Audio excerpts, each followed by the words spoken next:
I think the thing that stands out in my mind about the early church was uh, its care of the disadvantaged, that no one was beneath dignity, that everybody mattered, and that consequently people in the greatest need, serious efforts were made to help them and relieve them.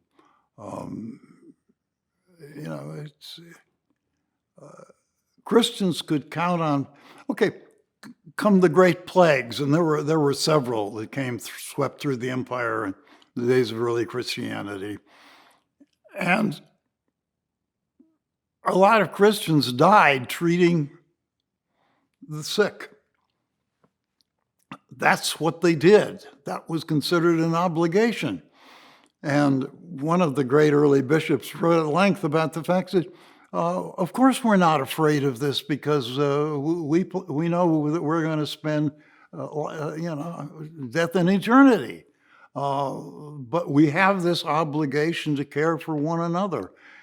And as a result, Christians survived the plagues at a very high rate.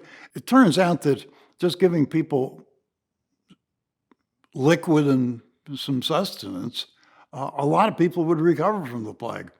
But if you basically run away from them or push them into the street, because this is contagious and very, very fatal disease, then it is a fatal disease. I mean, if people are willing to treat it, a lot of people will survive. Well, the pagans looking around realized their Christian neighbors were surviving the plague when they weren't. And of course, it appeared to be a miracle. This has been studied by a lot of people with proper medical knowledge, and